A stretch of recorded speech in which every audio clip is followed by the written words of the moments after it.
Buongiorno e benvenuti a questa edizione di Focus TG. Come al solito di sabato trascorreremo assieme un'ora con tutte le ultime novità dal Veneto e vari collegamenti con i nostri corrispondenti che si trovano in tutta la regione.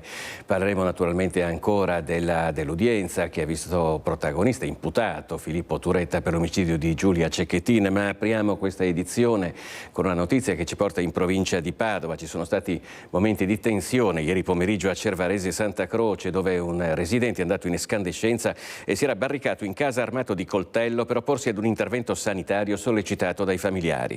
Dopo ore di trattative che hanno visto impiegati militari della stazione di Bastia di Rovolon in supporto del militare specializzato negoziatore, si è reso necessario l'accesso all'abitazione degli assetti specializzati antiterrorismo. Li avete visti in queste immagini, che sono riusciti ad accedere all'abitazione, a disarmare e mettere in sicurezza la persona. L'azione si è conclusa senza feriti. All'intervento hanno preso parte i militari della compagnia di Abano Terme e del reparto operativo del comando provinciale di Padova. E andiamo invece adesso a Pove del Grappa per un incidente stradale. Un'auto è finita in un fosso lungo la statale Valsugana, la conducente è rimasta ferita. Perde il controllo dell'auto che sta guidando e finisce in un fossato a lato della strada. È successo lungo l'SS 47 Valsugana in Viale Europa, in territorio comunale di Pove del Grappa. La conducente è rimasta ferita, ma è riuscita a uscire autonomamente dall'abitacolo della sua Peugeot 206, venendo subito presa in cura dal personale del SUEM 118, che l'ha trasportata in ospedale per tutti gli accertamenti del caso. Sul posto anche i vigili del fuoco che hanno messo in sicurezza la strada e i carabinieri di Bassano che hanno deviato il traffico lungo il tratto della statale interessato dal sinistro ed effettuato i rilievi. Ora torniamo a parlare, come detto, dell'interrogatorio di Filippo Turetta in corte d'assise a Venezia. Era la prima volta che il giovane si è trovato faccia a faccia con Gino Cecchettin, il padre di Giulia, la giovane che ha ucciso. È emerso, peraltro, ha ammesso che c'era un piano per rapire e uccidere Giulia Cecchettin. Ho ipotizzato questo piano, questa cosa di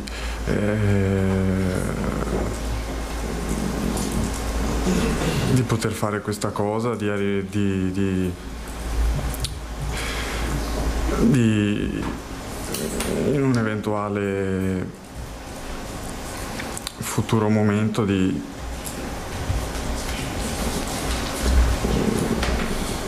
rapirla con me, stare qualche tempo un po' insieme, poi farle inevitabilmente del male e sì, togliere la vita. Era un piano quello di Filippo Turetta, che tra lunghe pause e tante esitazioni ha ammesso che il suo intendimento era quello di uccidere Giulia, e questo già dalla sera del 7 novembre, 4 giorni prima del delitto, quando il giovane aveva stilato una prima lista di cose da fare e oggetti da comprare, un vero e proprio elenco dell'orrore. In corte d'assise a Venezia il 22enne è arrivato poco dopo le 8 a bordo del cellulare della polizia penitenziaria, tradotto dal carcere di Montorio a Verona, dove si trova da quasi 11 mesi.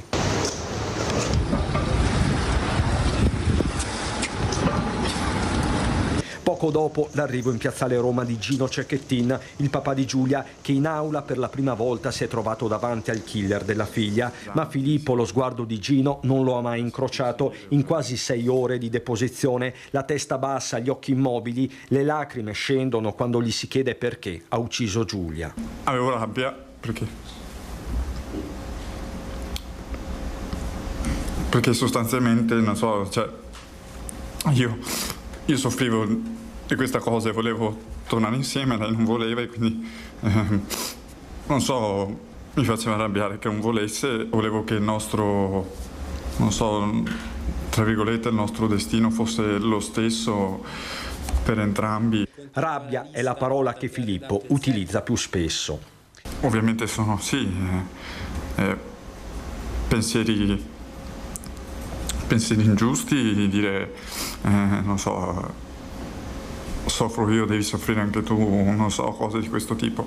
Intanto la difesa ha depositato un memoriale scritto dallo stesso Turetta negli ultimi mesi di carcere, un documento che entra nel processo con la Corte d'Assise che ha annullato l'udienza già fissata per lunedì. L'interrogatorio è quindi chiuso, Filippo torna in carcere a Verona in attesa di sentenza.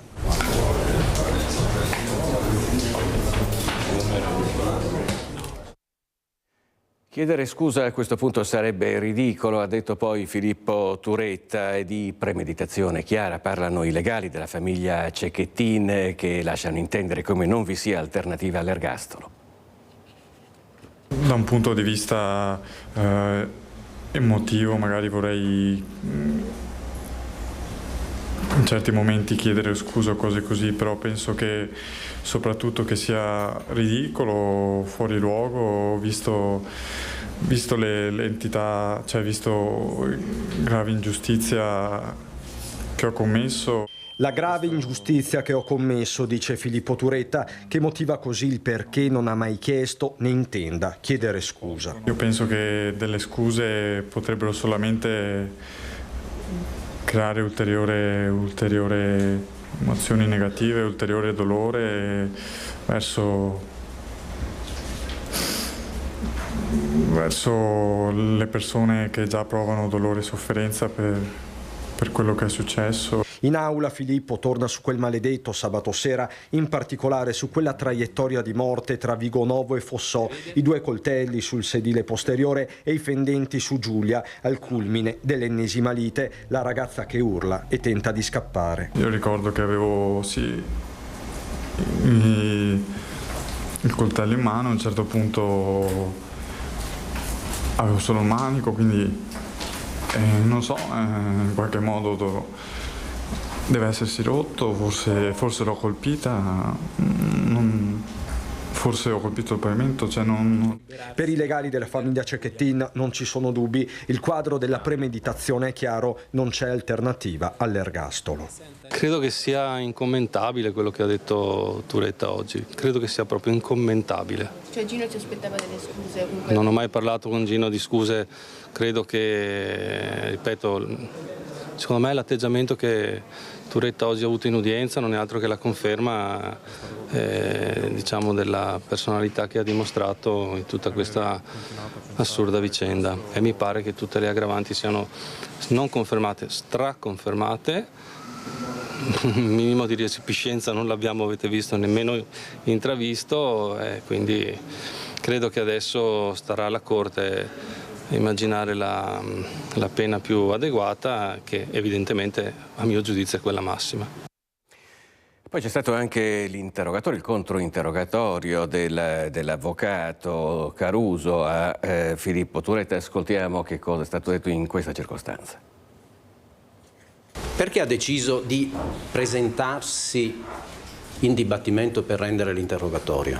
Penso che sia comunque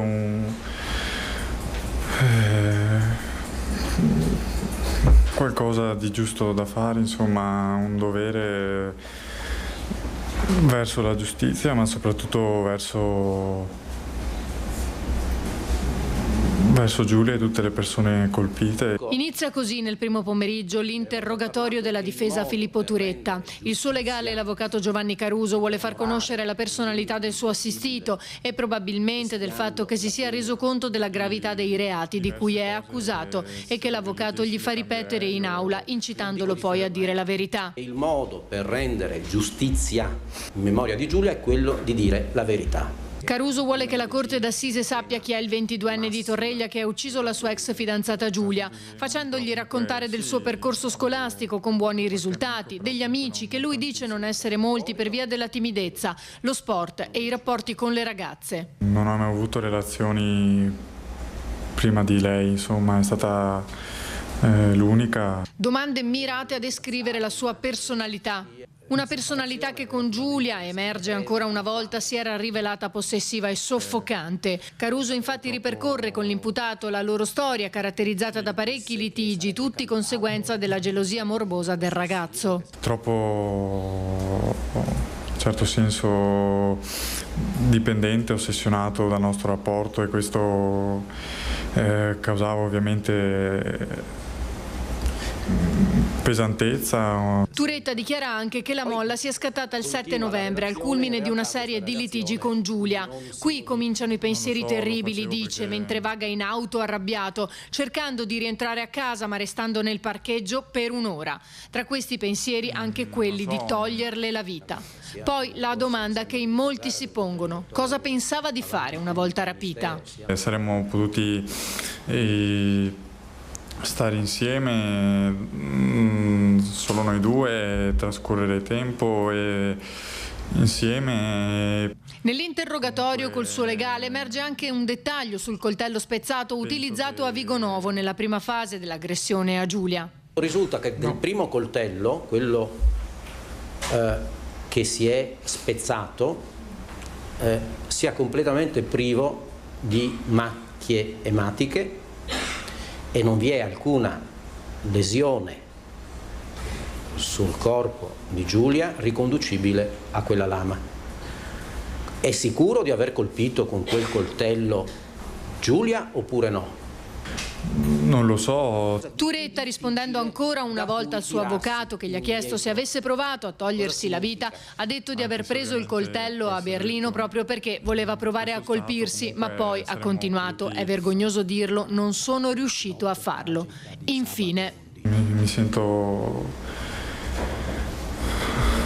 anche in colpa a pensare al futuro, visto che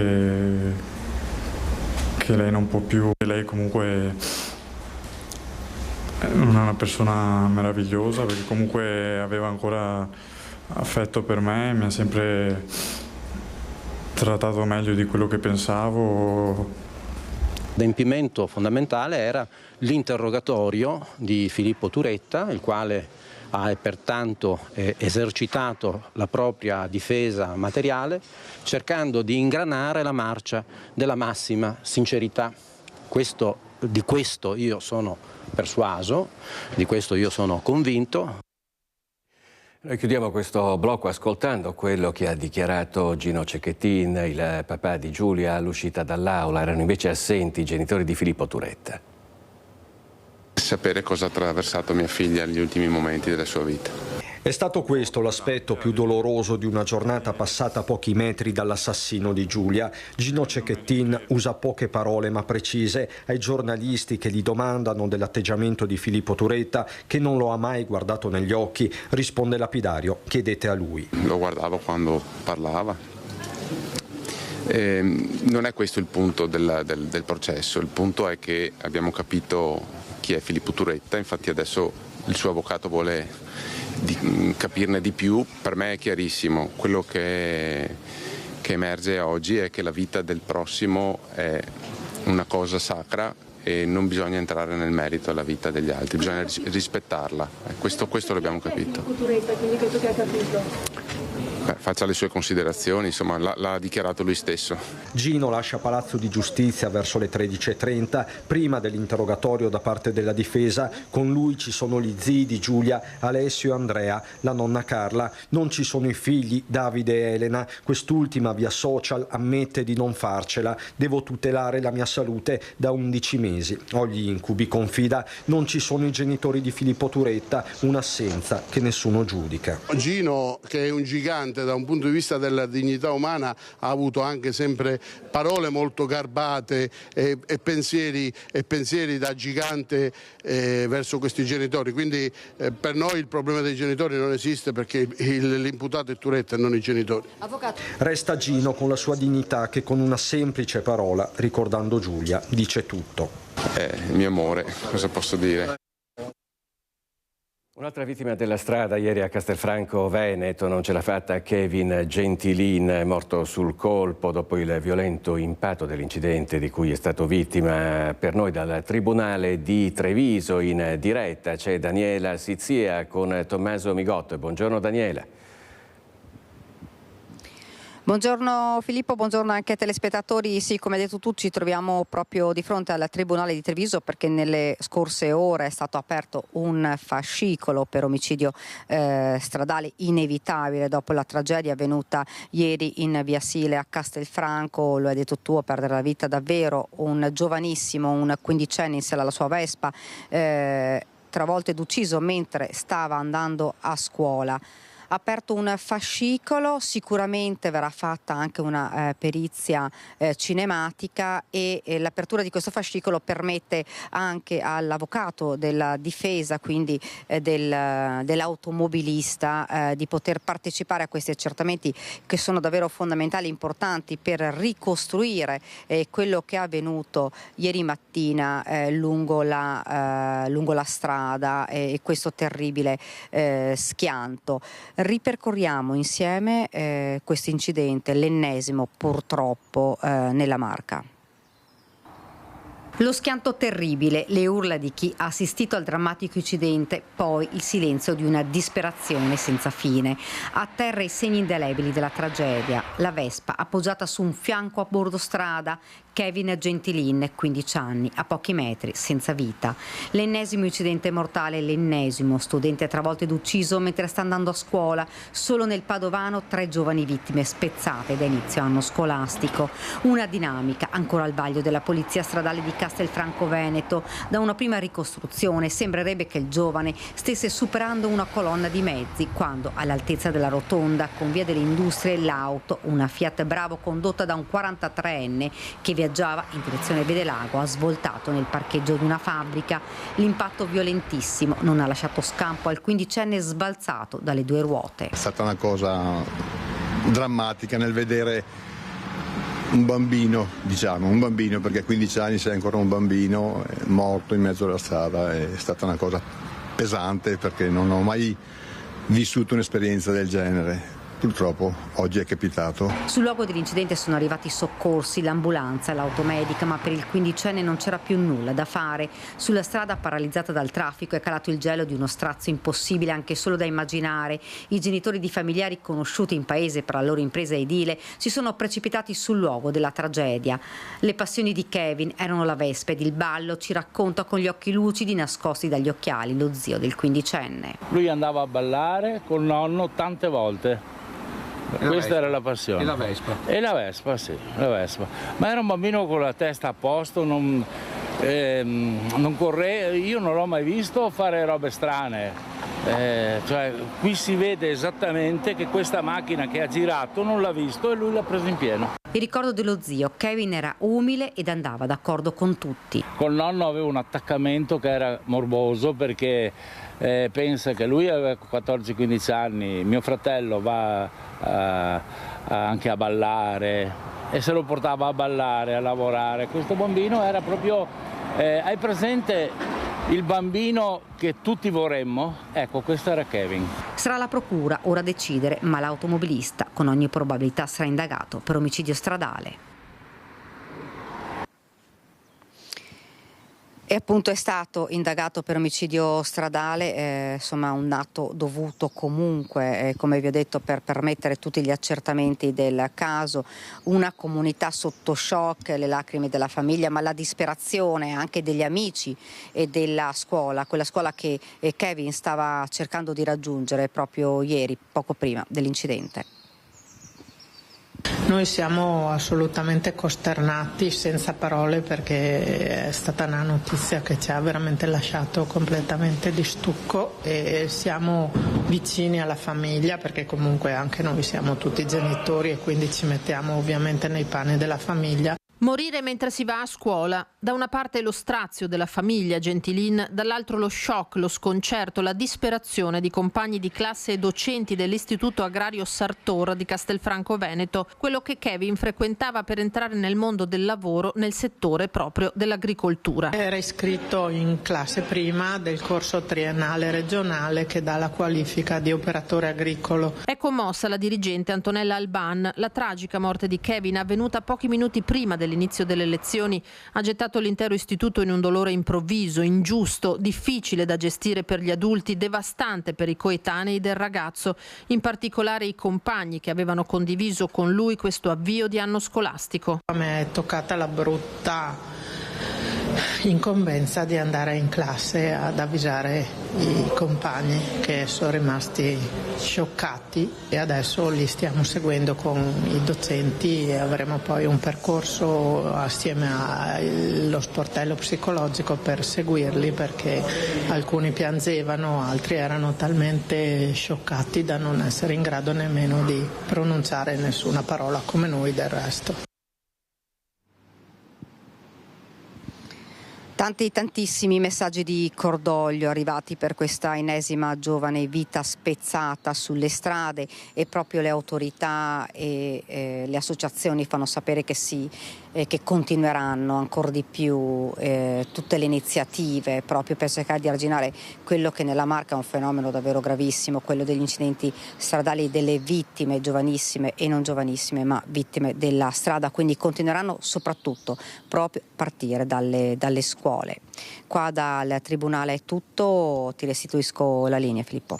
Grazie Daniela. Daniela Sizia in collegamento in diretta dal Tribunale di Treviso con la collaborazione tecnica di Tommaso Migotto. Noi adesso ci trasferiamo a Bassano del Grappa, perché ultimamente il Ponte Vecchio è stato teatro di diversi episodi di degrado. Per noi si trova sul posto Mirko Cavallini, che assieme all'assessore alla sicurezza di Bassano, perché il comune dovrebbe essere già sulle tracce dei responsabili, credo. Buongiorno Mirko. Buongiorno Filippo, bentrovati a tutti gli ascoltatori, grazie all'assessore Alessandro Campagnolo. Siamo qui sul ponte dove poco fa, tra l'altro, per invertire la rotta del degrado c'è una festa di matrimonio. Insomma, questo ponte è teatro di tante cose. Il matrimonio è una cosa bella, il degrado però, assessore, è una cosa brutta. Insomma, qui vicino a noi, l'abbiamo documentato in giorni scorsi, c'è un segno proprio sulle balaustre, ma qui in quell'angolo la telecamera purtroppo non arriva. La telecamera non arriva e non c'è niente da fare se non cominciare a ragionare in termini di copertura del territorio. È chiaro che dall'inizio di questo mandato del sindaco Finco ci siamo impegnati con grande forza a dare una copertura adeguata del territorio con telecamere che erano già state strutturate a suo tempo nella precedente amministrazione. Abbiamo perfezionato con l'accordo dei vari presidenti di quartiere per coprire in maniera sufficiente il territorio, non solo del centro storico ma anche delle periferie. A questo punto, come lei mi sta ben sottolineando, capiamo che è inutile usare telecamere se non c'è anche il riscontro della copertura del territorio da parte delle forze dell'ordine.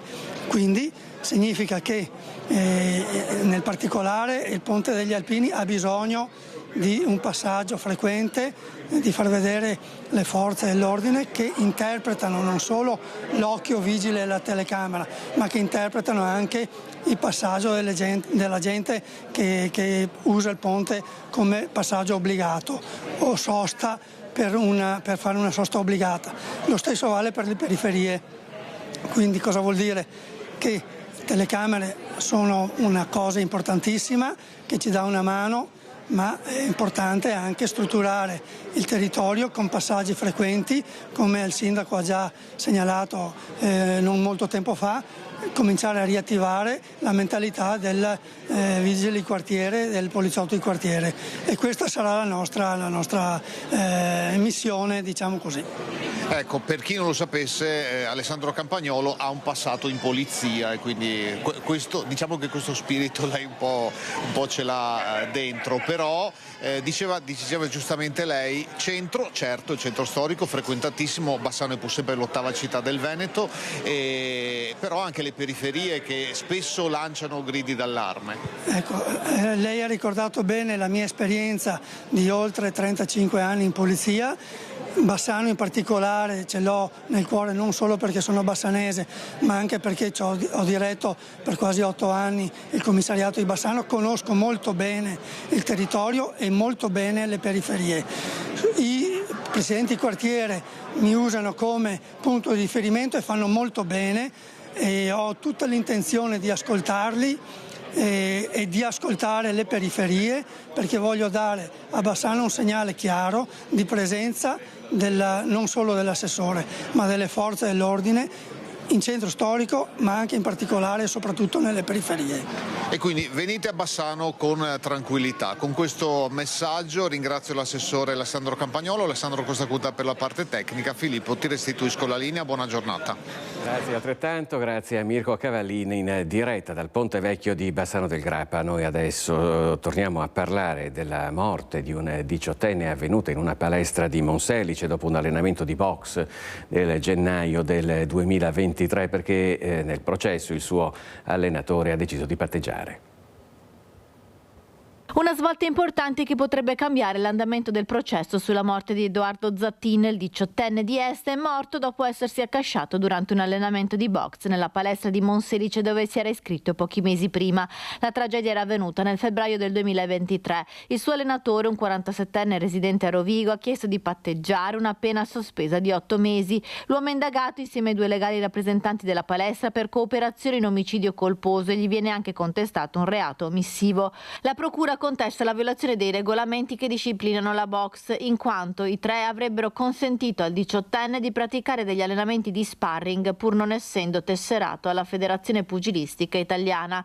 Edoardo Zattin era crollato a terra dopo aver visto del sangue uscire dal naso durante un allenamento con un pugile esperto. Edoardo era morto 2 giorni dopo in ospedale. L'autopsia sul suo corpo ha in seguito evidenziato una frattura cranica e conseguente emorragia subudurale provocata da un trauma violento alla testa compatibile con un pugno, ma chi ha sferrato il pugno non è mai stato individuato.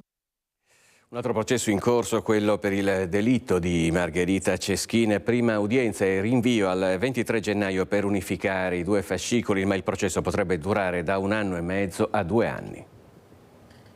In aula 2 degli imputati, Sergio Lorenzo, uno degli esecutori materiali, e Joan Maria Guzman, accusato di aver giocato il ruolo dell'intermediario. Assente l'ex marito di Margherita Ceschin, trovata morta nella sua abitazione a Conegliano il 24 giugno 2023. L'uomo, accusato di essere il mandante, è ospite in una casa di riposo per motivi di salute. Ha parlato con lui poco prima di quest'udienza? Non dico che parliamo giornalmente, però parliamo molto spesso, anche perché c'è da parte sua anche l'esigenza di essere coinvolto comunque in un processo che lo vedrà difficilmente presente proprio per le condizioni di salute. Fiducioso sicuramente nello svolgimento del processo, al momento fortunatamente sotto controllo in una casa di riposo. Un'udienza lampo rinviata immediatamente per permettere ai 2 fascicoli paralleli di essere unificati. Insomma, la stessa Corte d'Assise giudicherà anche José Mateo Garcia, considerato dagli inquirenti il secondo killer e catturato in un secondo tempo in Spagna, e Candy Maria Rodriguez, altra intermediaria in questo piano criminale. Un processo che però potrebbe allungare i tempi non di poco, tra 1 anno e mezzo fino ai 2 anni. Si è tornati a parlare anche del rito abbreviato, che per il momento non è stato concesso, ma non è del tutto escluso. La richiesta chiaramente è stata reiterata in sede di udienza dibattimentale, perché laddove dovesse essere esclusa all'esito dell'istruttoria l'aggravante della premeditazione, il giudice potrebbero applicare la riduzione prevista per il rito abbreviato. Insomma, se venisse esclusa l'aggravante potrebbero beneficiare dello sconto di 1/3 della pena.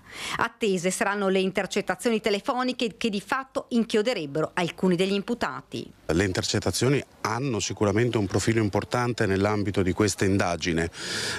Quello che noi abbiamo lamentato sia nella fase delle indagini e quello che andremo a lamentare all'udienza del 23 è la regolarità dell'esecuzione di queste intercettazioni. Questioni ce ne sono, alcune erano già state trattate nella fase cautelare, quindi nel momento dell'emissione dell'ordinanza di custodia cautelare, poi superate comunque dalla Cassazione, altre sono successive e quindi saranno da noi eccepite nel corso dell'udienza del 23 gennaio. Molti ancora dettagli da chiarire, spiegano i legali, come il fatto che fosse proprio Sergio Lorenzo ad essere entrato in casa di Margherita Ceschin o invece il fratello Joel Lorenzo, ancora latitante.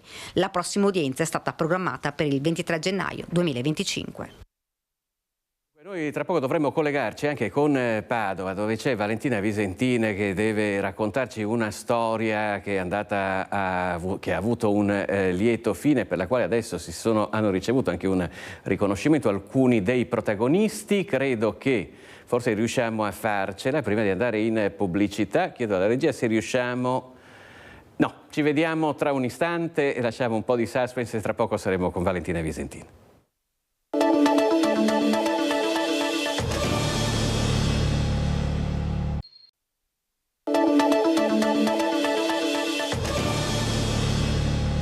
Allora, vi avevamo promesso di collegarci con Padova per raccontarvi una storia dal lieto fine, lo facciamo immediatamente, ci racconta tutto Valentina Visentin in collegamento in diretta con la collaborazione tecnica di Federico Cibotto. Buongiorno Valentina. Sì, buongiorno, finalmente una buona notizia che fa notizia qui a Padova con il salvataggio la scorsa notte di una donna in difficoltà. A salvarla un gruppo di ragazzi che non è rimasto indifferente, che ha notato la donna in difficoltà nel fiume Bacchiglione e si è fermato. Sono tutti ragazzi molto giovani, studenti all'Università di Padova in Erasmus, che a loro volta poi hanno chiesto aiuto ad altri studenti che passavano in quel momento, si sono fermati, hanno poi chiamato la polizia e con una catena umana sono riusciti a salvare questa donna in difficoltà. Qui ci sono i protagonisti, c'è Paolo che insieme al fratello ed altri amici l'altra notte ha notato questa scena e non hai esitato a buttarti. Sì, cioè, quello che più o meno è successo è che eravamo con un gruppo di amici, con i miei coinquilini, e abbiamo notato questa cosa, cioè abbiamo sentito, ci siamo girati e c'era questa ragazza in acqua. Non è che l'abbiamo pensato molto, cioè ognuno ha fatto qualcosa. Io con mio fratello siamo andati e abbiamo provato a scendere nel fiume e provare a prenderla perché anche la corrente la stava portando, cioè in questo periodo di pioggia c'era l'acqua un po' alta. Un altro mio coinquilino ha provato a chiamare, un altro ha provato a fermare una macchina con questi ragazzi appunto che ci hanno aiutato dopo. Cioè, diciamo che più o meno è stato più che un bel gesto, siamo stati fortunati di essere lì nel momento giusto, perché alle 2:30 del mattino non c'è tanta gente che passa. Siete stati anche molto coraggiosi. Un po' di paura l'hai avuta quando insomma la situazione era molto difficile? Sì, cioè, ho avuto paura, ma in quel momento non è che lo pensi tanto, fai le cose, lo devi fare in fretta perché non è che hai molto tempo, devi aiutare una persona, non te lo pensi molto. Signor Questore, lei oggi ha deciso di premiare questi ragazzi perché è stato davvero un gesto di altruismo non scontato. Anche i poliziotti poi sono intervenuti con una dotazione particolare.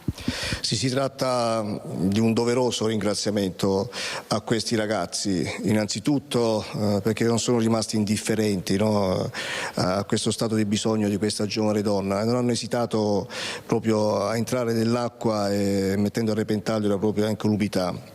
E l'altro elemento determinante, l'intervento degli agenti che grazie alle sacche di salvataggio sono riusciti a lanciarle e a tirare tutti quanti a riva, quindi la donna e anche i giovani ragazzi. Nulla accade per caso, a me piace dire, queste dotazioni di queste sacche sono state istituite all'indomani della tragedia dello scorso anno, il 3 marzo, quando l'assistente capo coordinatore Zorzino Domenico, libero da servizio, un poliziotto del reparto prevenzione crimine qui di Padova, vide inabissarsi un'auto ad Anguillara nelle acque del Gorzone, si tuffò, estrasse l'anziano dall'auto, però non ce la fece raggiungere la riva e quindi morirono entrambi. Da questa tragedia, da questo sacrificio, quindi l'adozione come dotazione su tutte le volanti e equipaggi della questura di queste sacche e che quindi hanno consentito l'altra notte di evitare un'altra tragedia e di quindi salvare altre vite umane. Questo è il racconto dei protagonisti. Da Padova è tutto, linea allo studio. Grazie a Valentina Visentin in collegamento in diretta da Padova con la collaborazione tecnica di Federico Cibotto. Noi invece ci trasferiamo da Padova a Mestre, andiamo in un negozio di orologi che è stato l'ultima vittima in ordine temporale della serie di spaccate che stanno tenendo sotto assedio la città. Ci racconta tutto Anna Maria Parisi con la collaborazione tecnica di Sandro Ponchio. Eccoci, sì, buongiorno Filippo, siamo in via Poerio all'interno del negozio dove la notte scorsa un ladro armato di un tombino in cemento armato ha tentato di entrare sfondando a colpi appunto di tombino la vetrata antisfondamento antiproiettile, però per fortuna l'allarme è suonato e quindi il colpo è stato sventato e noi siamo con il titolare del negozio Riccardo Contessa. Buongiorno. Buongiorno. Riccardo, che ci racconta esattamente che cosa è accaduto. Intanto se ci dice che ore erano, era anche passata l'alba. 5:15 di mattina della notte scorsa. Hanno preso, probabilmente la stessa persona che sta spaccando tutta a Mestre, un tombino e avrà fatto 30 colpi circa di tombino, e anche perché nel video poi si vede che comunque ogni colpo sferrato era una bella botta, e per fortuna che ho il vetro super blindato, grosso come uno di un cavo di una banca, e poi è scattato l'allarme di 2 agenzie di sorveglianza che io ho con l'abbonamento mensile, e poi è arrivata la guardia giurata, i poliziotti hanno fatto i rilievi per quello che potevano fare, però sì, insomma, mi hanno distrutto la porta, 3, 4, 5 mila euro di danni, e non posso essere volgare, però sono veramente, 1, terrorizzato e 2, arrabbiato nero, insomma, perché uno non può lavorare tutte queste ore di giorno per poi avere il timore che la notte ti spacchino il negozio, per poi buttarli via in tasse, Stato e danni materiali e soprattutto psicologici e emotivi, perché uno non dorme neanche più la notte sperando che il telefono non squilli alle 4 di mattina, alle 5 di svegliarsi di soprassalto e dover correre in negozio per vedere i danni, per fare poi le denunce, l'assicurazione, dire ai clienti che ho un po' di danno, eccetera. Quindi la situazione è insostenibile. Sono veramente infuriato, non se ne può più, anche perché altri commercianti, colleghi, vengono, mi hanno chiesto anche oggi come funziona Verisure, come funzionano le varie cose, le guardie giurate, ma non ne possiamo più. Adesso dovremo fare magari qualche passeggiata notturna, non so come, perché qua dormiamo poco o niente, e vedremo cosa fare tra noi commercianti, perché la giustizia non esiste e purtroppo le forze dell'ordine sono vincolate dalle leggi italiane che non esistono, e alla fine chi soffre e butta fuori i soldi siamo sempre solo noi commercianti. Quindi non c'è altro modo, ormai giustizia da soli non possiamo farcela, perché ovviamente se noi facciamo qualcosa a loro andiamo noi dentro, però loro sono liberi, se li beccano il giorno dopo sono liberi, e niente, noi paghiamo, buttiamo via migliaia e migliaia di euro di soldi e basta, e siamo neri, perché oggettivamente siamo neri. Sì, questo appunto si capisce anche non soltanto dai contenuti del suo intervento, anche dal tono di voce, anche dal livore che traspare dal suo viso, ed è comprensibile. Sì, perché soprattutto insomma sono sacrifici, ore e ore di lavoro, ore in negozio, ogni danno qua uno è tollerato, perché oggettivamente in Italia la legge non punisce mai chi fa il delinquente, e poi ripeto, siamo noi che paghiamo, abbiamo dei danni psicologici di stress, di timore, anzi terrore, perché oggettivamente è una cosa terrorizzante, non dormire la notte sperando che poi la mattina sia il negozio integro, che non ti abbiano rubato computer o altro, e non si può vivere così, assolutamente. In pieno centro Mestre poi non esiste una cosa del genere. Esatto, perché siamo in via Poerio, praticamente a 2 passi letteralmente sia da piazza Ferretto che da piazza Barche, quindi strade centralissime di Mestre. C'è da dire anche, Filippo, che questo è il 20° tra tentati e colpi messi a segno, il tentato assalto, il 20° colpo messo a segno nell'arco di sole 2 settimane nel circondario appunto della zona centrale di Mestre. Effettivamente così non si può andare avanti, e quindi hai sentito tra i commercianti che si stanno organizzando anche con passeggiate notturne, con le vecchie ronde, insomma. Sì, perché ormai purtroppo i poliziotti fanno quello che possono e, ripeto, sono vincolati da leggi che non esistono contro i delinquenti, e quindi prima o poi dobbiamo agire per conto conto nostro per non avere danni, perché poi quando non è che vengono a ottobre, fanno una spaccata e si accontentano e tornano dopo 5 anni. Questi si svegliano, dicono andiamo a spaccare la vetrina di quello, andiamo a spaccare la vetrina dell'altro. Tanto alla fine noi paghiamo, stiamo zitti e non fanno niente, quindi dovremo noi agire in qualche modo o camminare di notte, perché qua non è più vita, non si sa se sia meglio non dormire o dormire e poi correre in negozio alle 4, alle 5, alle 3 di mattina sperando che il negozio non sia distrutto, perché poi siamo noi a pagare, quello è il problema. L'altro giorno si era anche riunito in prefettura il COSP con il prefetto Darco Pellos, che aveva assegnato anche, come è noto, maggiori uomini, cioè i lagunari, che sono tornati a pattugliare la città, ma questo soprattutto nelle zone attorno all'area di via Piave, così come richiesto dal sindaco Luigi Brugnaro. Certo che non bastano, dicono i negozianti, specie di questa area, quella attorno a Piazza Ferretto, servono forze dell'ordine non 24 ma negli orari notturni. Sì. Secondo me dovrebbe esserci più pattuglie, più ronde dalle 23 alle 6:30, 6 anche, perché poi alle 5, 5:30 iniziano a girare gli spazzini, a pulire, c'è gente che cammina magari col cane, gente che si prepara per andare al lavoro 6:30 magari alla Fincantieri a Marghera, però dalle 23, 23:30 alle 6:30 secondo me è d'obbligo, soprattutto in pieno centro, assolutamente.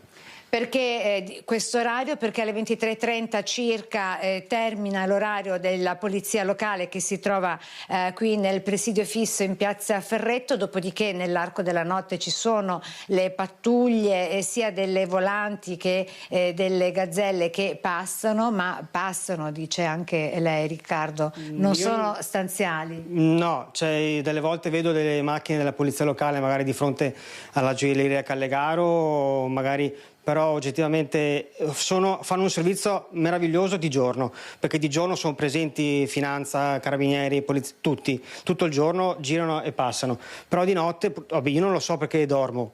Per fortuna quel poco che dormo, però oggettivamente sarebbero più opportune magari una ventina di pattuglie solo in centro, anche solo ferme con gli agenti che magari camminano insieme in coppia o in 3 persone, o magari anche l'esercito, come si vedeva 1 anno e mezzo fa, 2 o 3 persone dell'esercito magari sarebbero da deterrente anche per questi, scusate il termine, ma maledetti, perché oggettivamente sono quelli.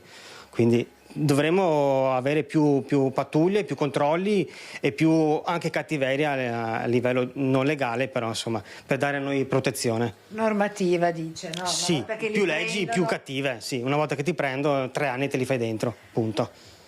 Ecco, questo è il grido d'allarme degli esercenti del centro storico di Mestre, con Riccardo Contessa, proprietario del negozio che ha subito l'ultimo assalto a Mestre dei ladri. Qui, qual è il nome del negozio? RC Orologi. Ecco, che si trova qui in via Pueri, e tutto, la linea torna a te, Filippo. Grazie ad Anna Maria Parisi, in collegamento in diretta da Mestre con la collaborazione tecnica di Sandro Ponchio. Noi adesso da Mestre ci spostiamo a Vicenza, dove c'è un quartiere in rivolta. A Vicenza la pista ciclabile di via Cabalbi non piace né ai commercianti né ai residenti. A Bertesinella i cittadini sfidano la pioggia questa mattina veramente proprio per dimostrare quanto ci tengono a questo problema della ciclabile. Sono qui nonostante le difficoltà di affrontare il tempo, e c'è un problema grosso di una ciclabile che sta mettendo comunque in difficoltà da troppo tempo il quartiere, vero Giulia Gennaro di Fratelli d'Italia? Sì, allora ancora più o meno 1 anno fa sono state richieste delle modifiche riguardo questa ciclabile, ancora mentre era in corso d'opera. Ad oggi nessuno ci sta ascoltando, ci sono dai 10 ai 15 incidenti a settimana e nessuno sta facendo nulla per porre rimedio ai gravi errori che sono stati fatti durante la progettazione di questa ciclabile. Perfetto. Noi sappiamo che proprio durante questo periodo anche avete cercato di farvi sentire, abbiamo visto anche delle manifestazioni, insomma ci sono una serie di problemi. Lei per esempio cosa vuole mettere in evidenza? Manifestazioni, riunioni, e metto in evidenza che non siamo stati ascoltati da nessuno. Vengono fatte le promesse sì, faremo, vedremo, vengono dette anche alcune inesattezze. Per esempio? E non riguarda qui Cabalbi, riguarda la costruzione del nuovo ponte che deve collegare Debba con... Ecco, i tempi non erano quelli che erano stati indicati, ad esempio. E il problema c'è. Grosso qual è soprattutto? Qui sì. Il problema più grosso è quello di una strada molto stretta, dei cordoli che impediscono le svolte in entrata e in uscita dalle vie laterali, e la sicurezza c'è per le biciclette fino a un certo punto, perché quando per entrare in una via bisogna invadere la corsia opposta, magari c'è per la bicicletta che transita sulla ciclabile, ma non per il motorino o il pedone che esce dalla via che viene invasa per poter entrare. Grazie. Signora, si può ancora fare qualcosa secondo lei? Voi siete qui... Toglierla è la roba secondo me migliore che possono fare, toglierla, perché o è ciclabile o è parcheggio. Qua parcheggiano le macchine dentro la ciclabile, fanno retromarcia senza guardare. Io ho rischiato 2 volte di essere investita, cioè o è ciclabile ed è ciclabile basta, o è parcheggio. Non possono esserci 50 parcheggi lungo la ciclabile. Il messaggio stamattina che mandate a chi allora? All'amministrazione? All'amministrazione, perché non ci ascolta proprio,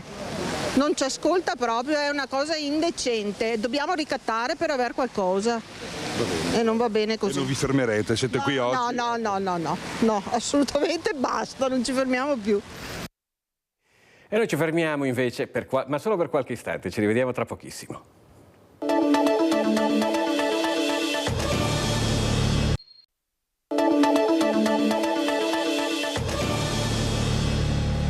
Bentrovati nuovamente in diretta con Focus TG. Noi adesso ci colleghiamo sempre rigorosamente in diretta con Lucio Zanato, che si trova a Farra di Soligo per illustrarci alcune grosse novità che vengono messe, tecnologiche, che vengono messe al servizio dell'agricoltura. A te, Lucio.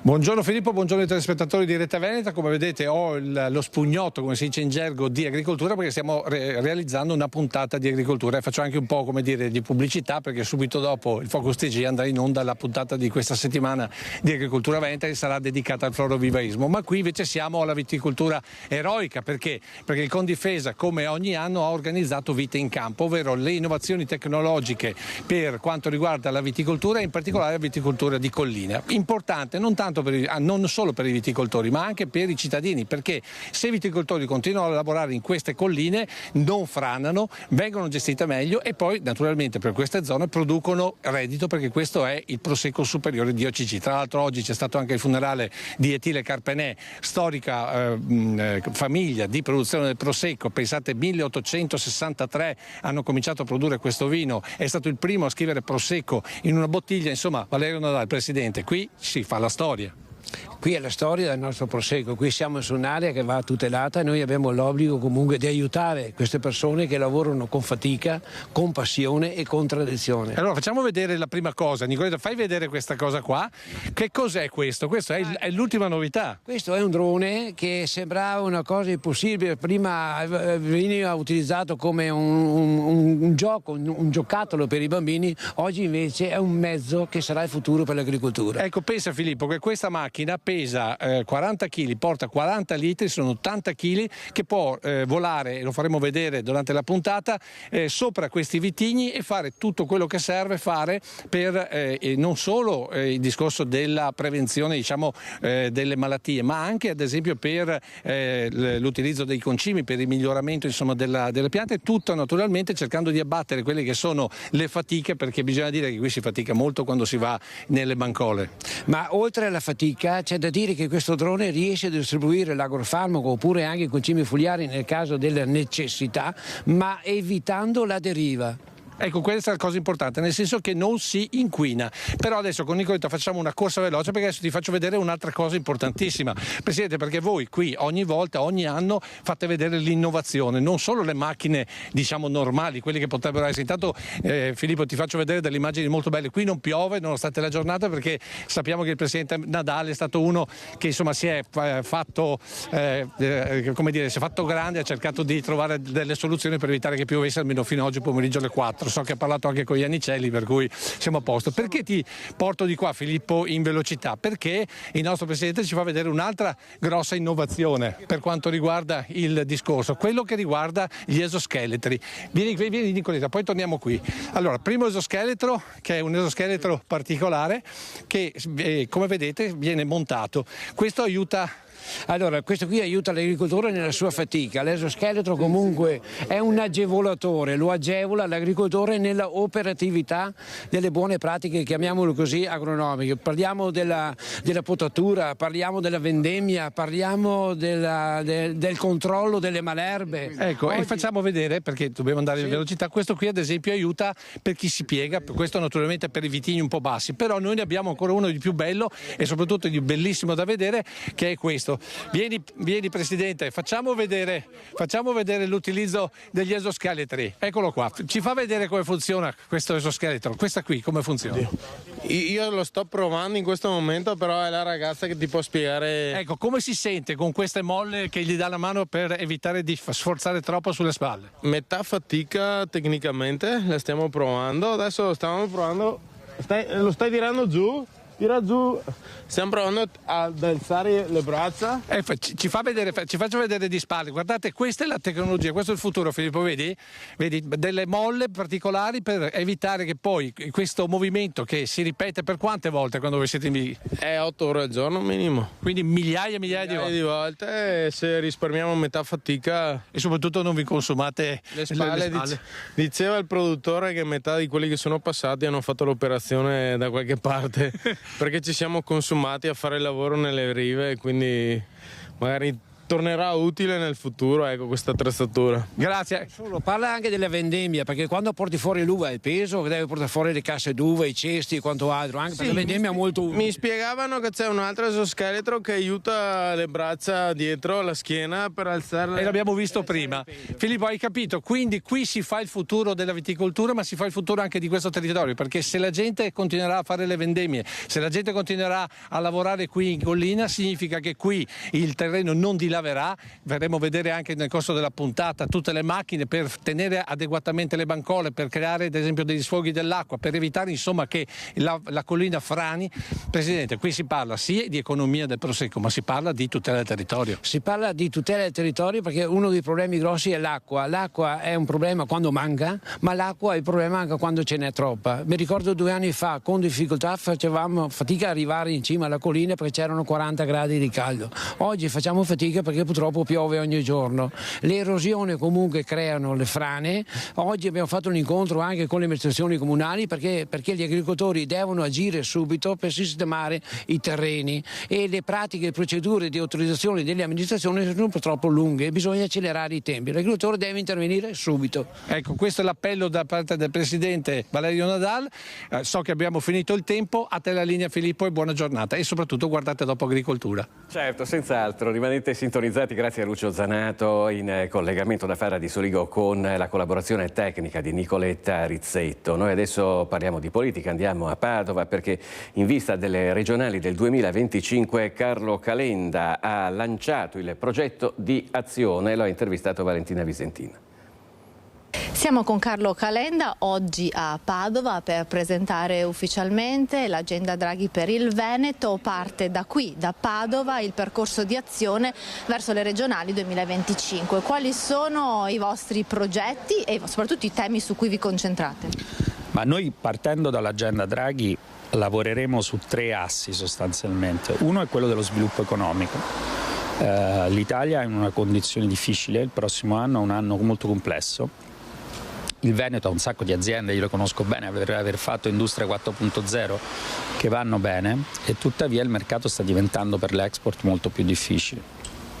Quindi quali sono gli strumenti con cui aiutarli? Non sono solo gli strumenti, gli incentivi, ma per esempio può diventare il Veneto un grande motore di innovazione, o questa funzione gliela sta strappando un pochino la Lombardia e Milano, e come la riconquistiamo? Quindi questo è sicuramente uno.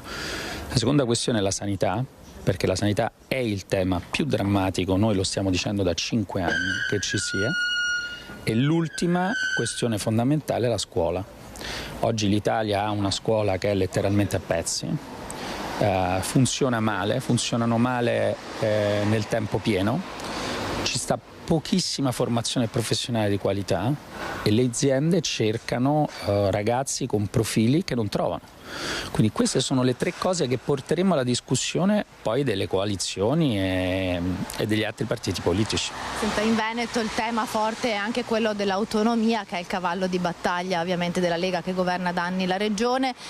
Su questo punto voi come la pensate? Io non sono mai stato contrario all'autonomia, ma penso che questa autonomia i veneti lo devono sapere, non gli porterà €1 di tasse in meno, cioè gliel'hanno raccontata dicendogli pagherete meno tasse, pagherete le stesse tasse, solo che in più la regione potrà costituire 50 società nuove che operano nell'energia, nel gas, nell'export, eccetera. Questo rischia di complicare la vita enormemente agli imprenditori e ai cittadini, perché noi tutto abbiamo bisogno tranne di più burocrazia.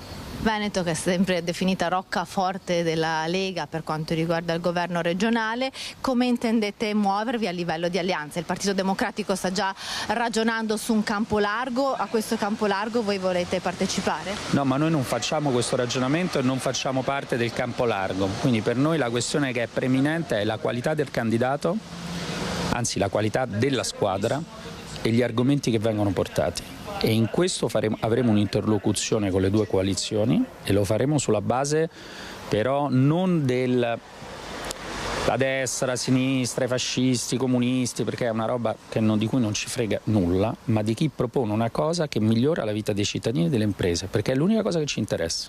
Quindi potreste avere anche un candidato vostro di Azione? Certo, noi qui le strade sono aperte tutte, noi abbiamo una struttura molto forte. A Padova abbiamo superato il quorum in Veneto abbiamo superato il quorum alle europee, abbiamo un bacino di elettori, perché i veneti sono gente molto pragmatica, poi alla fine gliene importa meno appunto delle chiacchiere, e quindi sì, ragioneremo anche su questo.